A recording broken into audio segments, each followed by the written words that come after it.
বিসমিল্লাহির রহমানির রহিম। সুপ্রিয় শিক্ষার্থী, অভিভাবক, দর্শক, শ্রোতাবৃন্দ, আসসালামু আলাইকুম ওয়া রাহমাতুল্লাহ। আশা করি আপনারা সবাই ভালো আছেন, সুস্থ আছেন, নিরাপদে আছেন। আমিও আল্লাহর রহমতে ভালো আছি, সুস্থ আছি, নিরাপদে আছি। আল্লাহ তাআলার নিকট অসংখ্য কোটি শুকরিয়া আদায় করছি, আলহামদুলিল্লাহ। এই জন্যে যে আল্লাহ তাআলা আমাদেরকে এখনো করোনা নামক মহামারী থেকে হেফাজত করেছেন, রক্ষা করেছেন। আমরা সকলে আল্লাহ তাআলার কাছে দোয়া করব সমগ্র মানব জাতির জন্য এই করোনা ভাইরাস নামক ভাইরাস থেকে আমাদেরকে সকলকে তিনি হেফাজত করেন, রক্ষা করেন। সুপ্রিয় শিক্ষার্থী, আনন্দময়ী বালিকা উচ্চ বিদ্যালয়ের পক্ষ থেকে ধারাবাহিক অনলাইন ক্লাসে সবাইকে স্বাগতম। আমি মোহাম্মদ মুবারক হোসেন, অ্যাসিস্ট্যান্ট টিচার ইংলিশ, আনন্দময়ী গার্লস হাই স্কুল, ব্রাহ্মণবাড়িয়া, আপনাদের সঙ্গেই আছি। সুপ্রিয় শিক্ষার্থী, আজকের বিষয় হলো ভূগোল ও পরিবেশ, নবম ও দশম শ্রেণী। অধ্যায় হলো সপ্তম, জনসংখ্যা।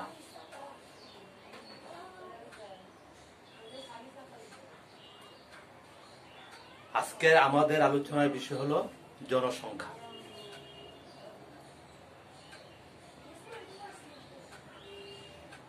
এই অধ্যায়ের সিলেবাস হলো বিশ্বের জনসংখ্যার বর্তমান পরিস্থিতি ও পরিবর্তনের ধারা ও জনসংখ্যা পরিবর্তনের নিয়ামক। অভিবাসনের সুফল ও কুফল, জনসংখ্যার ঘনত্ব ও বন্টন, প্রাকৃতিক সম্পদের উপর জনসংখ্যার প্রভাব, বাংলাদেশের জনসংখ্যার পরিস্থিতি, সমস্যার সমাধান, বাংলাদেশের জনসংখ্যা বৃদ্ধি রোধের উপায়। এইগুলো হলো সপ্তম অধ্যায়ের পাঠগুলো।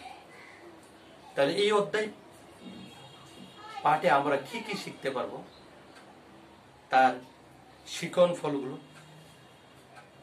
Learning outcomes of this chapter.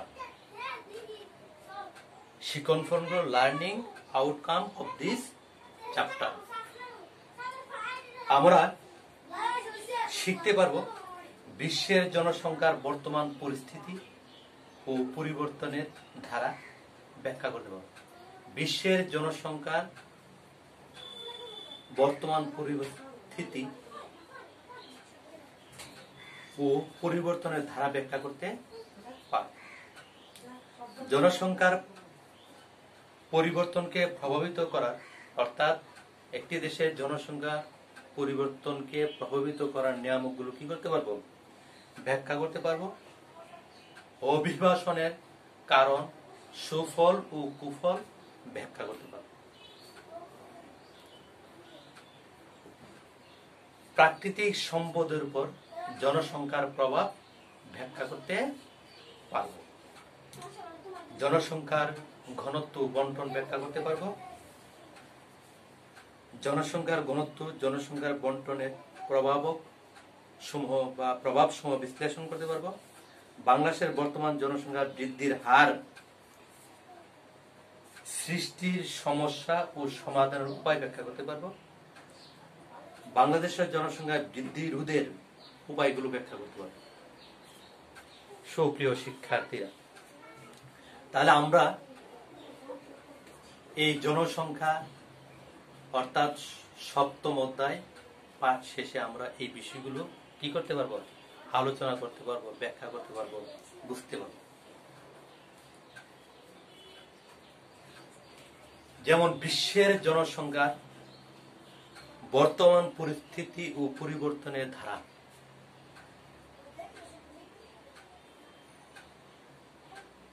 বিশ্বের যে জনসংখ্যা বৃদ্ধির বর্তমান পরিস্থিতি আমরা দেখতে পেয়েছি যে উন্নয়নশীল দেশগুলোতে জনসংখ্যা বৃদ্ধির হার অনেক বেশি। যেমন দক্ষিণ এশিয়ার দেশ বাংলাদেশ, ভারত, চীন, পাকিস্তান, এইসব দেশ উন্নয়নশীল দেশের পর্যায়ে থাকায় ওইসব দেশের জনসংখ্যা বৃদ্ধির হার অনেক বেশি। যেমন ভারতে প্রায় 130 কোটির মতো জনসংখ্যা, বাংলাদেশে প্রায় 17 কোটির মতো জনসংখ্যা, এইরকম। কিন্তু আয়তনের তুলনায় বাংলাদেশের জনসংখ্যার হার অনেক বেশি। জনসংখ্যা পরিবর্তনকে প্রভাবিত করার নিয়ামক সমূহ ব্যাখ্যা করুন। যেমন জনসংখ্যা বৃদ্ধি নিয়ামকগুলো যেমন শিক্ষার অজ্ঞতা বা তার শিক্ষা নিরক্ষরতা। যেই দেশে জনসংখ্যা যত নিরক্ষর অশিক্ষিত হবে সেই দেশের জনসংখ্যা বৃদ্ধির হার তত বেশি।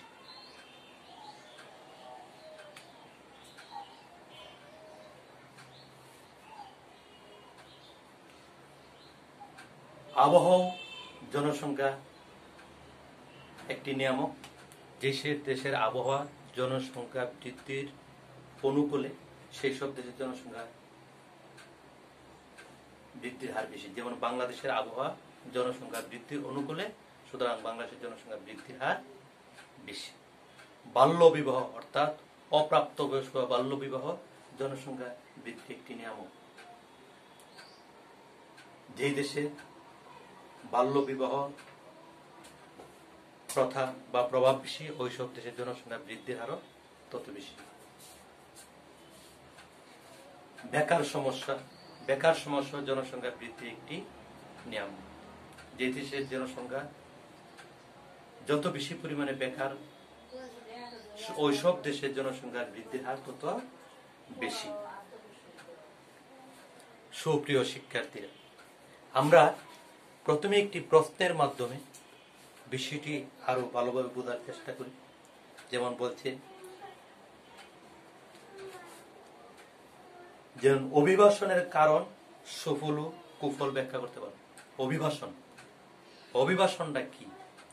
অভিবাসন হলো কোনো একটি স্থানে, এক স্থান থেকে কোনো একটি স্থানে স্থায়ীভাবে বসবাস করার জন্য চলে যাওয়ার যে প্রক্রিয়া, ওইটার নাম হলো অভিবাসন।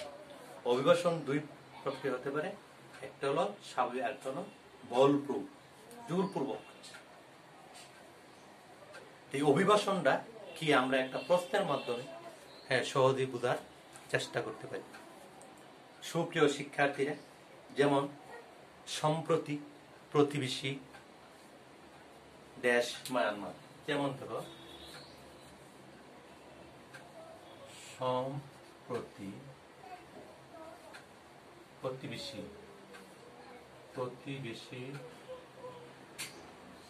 দেশ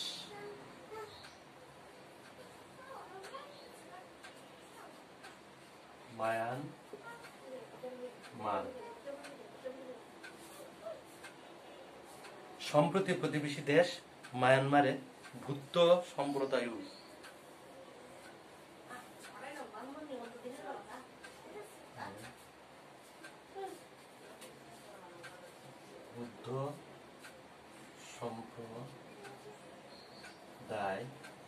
ও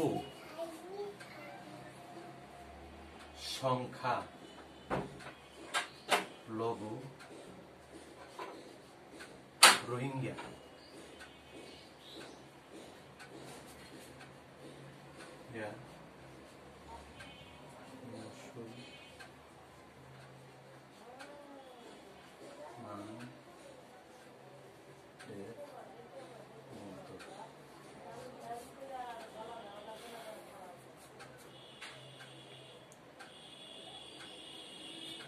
জাতিগত দাঙ্গা বেঁধে যায়। জাতিগত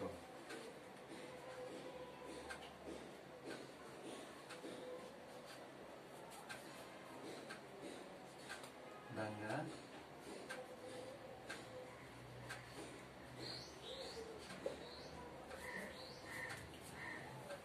সম্প্রতি প্রতিবেশী দেশ মায়ানমারে বৌদ্ধ সম্প্রদায় ও সংখ্যালঘু রোহিঙ্গা মুসলমানদের মধ্যে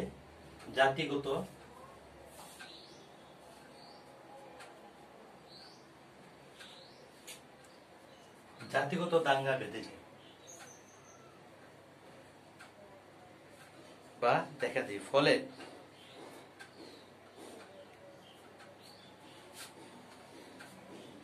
জাতিগত দাঙ্গা দেখা দিই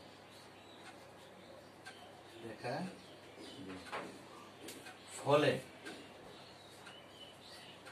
জীবন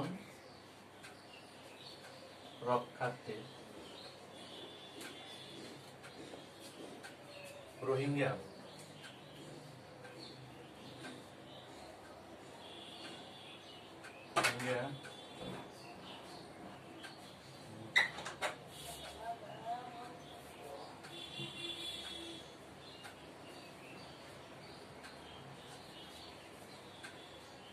মুসলমানগণ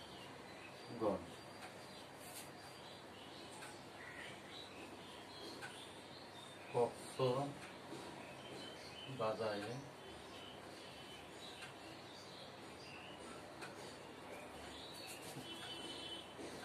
মুখী হাতে আশ্রয় নেই।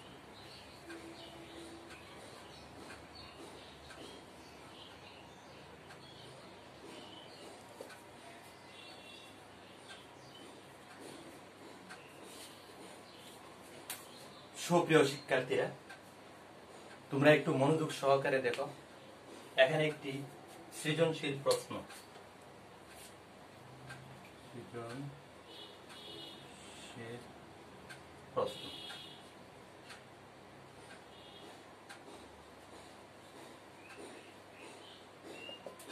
এখানে উদ্দীপকে আছে কি যে সম্প্রতি প্রতিবেশী দেশ মায়ানমারে বৌদ্ধ সম্প্রদায় ও সংখ্যালঘু রোহিঙ্গা মুসলমানদের মধ্যে জাতিগত দাঙ্গা দেখা দিই। জাতিগত মানে কি? এক দল মুসলমান আর এক দল হলো বৌদ্ধ, এদের মধ্যে জাতিগত কি দাঙ্গা দেখা দিই, ফলে জীবন রক্ষার্থে রোহিঙ্গা মুসলমানগণ কক্সবাজারের উখিয়াতে আশ্রয় নিই। এই যে কক্সবাজারের উখিয়াতে আশ্রয় নিছে, এটা একটা অভিগমন, কিন্তু তাদেরকে জোরপূর্বক পাঠিয়ে দেওয়া হয়েছে। তাদেরকে কি করা হয়েছে? জোরপূর্বক পাঠিয়ে দেওয়া হয়েছে। তাহলে আমরা একটা প্রশ্ন করতে পারি যে অভিবাসন কি? অভিবাসন কি? সুপ্রিয় শিক্ষার্থীরা, উদ্দীপকটা তোমরা বুঝতে পেরেছ তো? তাহলে এখন আমরা কিছু প্রশ্ন করব, যেমন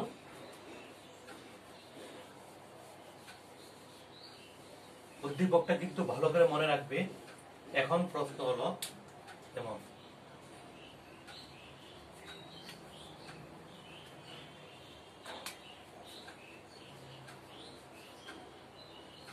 অভিবাসন কি?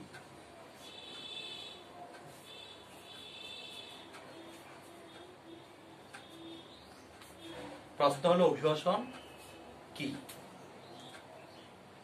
তাহলে অভিবাসন কিটা বললে আমরা কোন স্থান থেকে স্থায়ীভাবে বসবাসের জন্য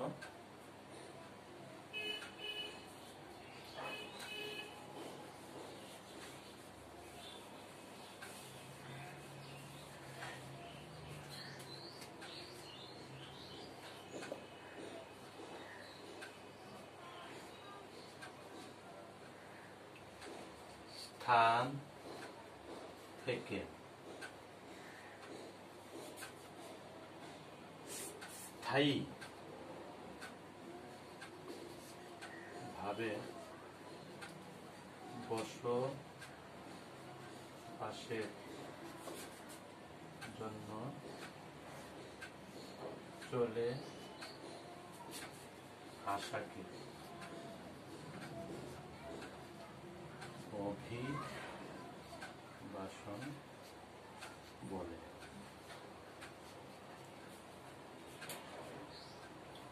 তাহলে কোন স্থান থেকে স্থায়ীভাবে বসবাসের জন্য, কোন স্থান থেকে স্থায়ীভাবে বসবাসের জন্য চলে আসাকে অভিবাসন বলে।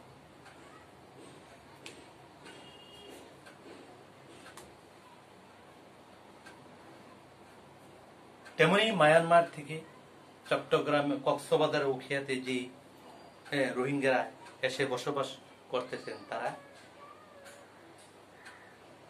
তারাদেরকে একটা অভিবাসন বলা হয়, কারণ তারা জোরপূর্বক যদিও এখানে চলে আসছেন। কারণ অভিবাসন দুই প্রকার হতে পারে, একটা হলো স্বাভাবিক, একটা হলো জোরপূর্বক।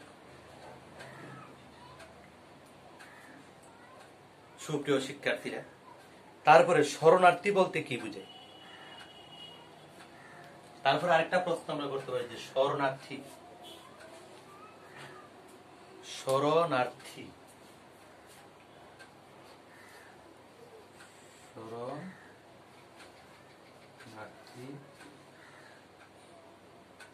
বলতে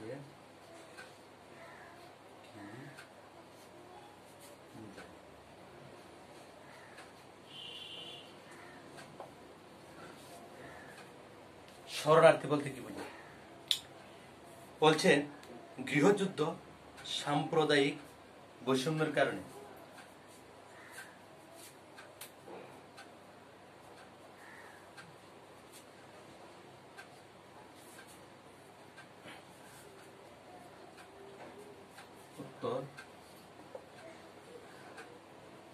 গৃহযুদ্ধ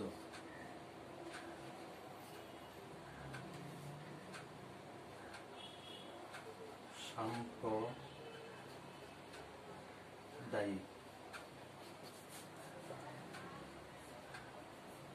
দাঙ্গা, অর্থাৎ গৃহযুদ্ধ বা সাম্প্রদায়িক বৈষম্যের কারণে, বা সাম্প্রদায়িক দাঙ্গা না বলে আমরা বলি বৈষম্য, সাম্প্রদায়িক বৈষম্যের কারণে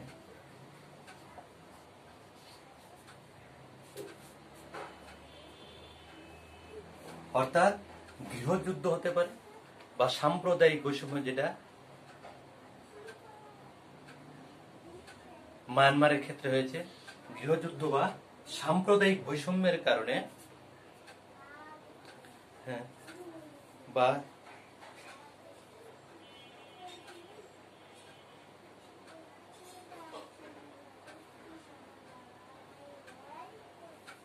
যেসব ব্যক্তিরা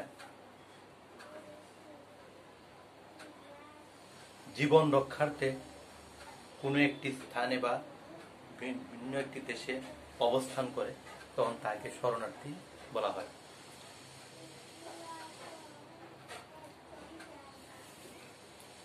তাহলে কি পেলাম আমরা? যে গৃহযুদ্ধ, সাম্প্রদায়িক বৈষম্যের কারণে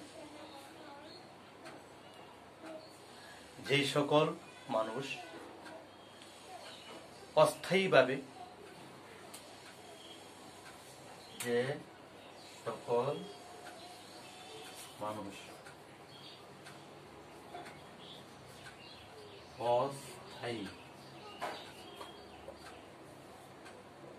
ভাবে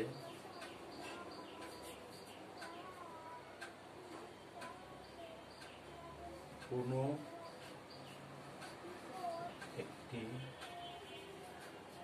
দেশে বা স্থানে বসবাস করে এবং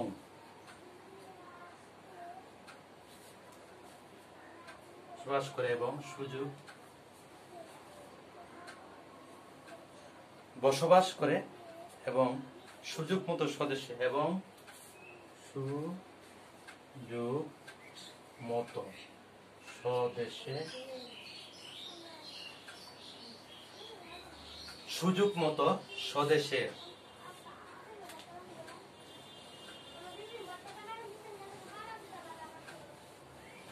সুযোগ মতো স্বদেশে প্রত্যাবর্তনের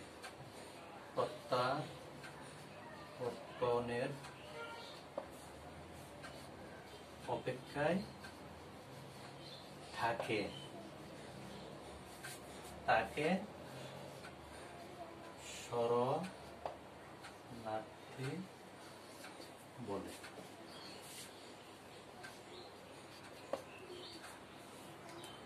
প্রিয় শিক্ষার্থীরা, আশা করি তোমরা এই সৃজনশীল প্রশ্নের মাধ্যমে অভিবাসন কি, শরণার্থী কি বুঝতে পেরেছ। আজকে এই পর্যন্তই। আগামী দিনের ক্লাসের বা আগামী দিনের পাঠে অংশগ্রহণের জন্য আমন্ত্রণ জানিয়ে শেষ করছি। খুদা হাফেজ। আসসালামু আলাইকুম ওয়া রাহমাতুল্লাহি ওয়া বারাকাতুহু।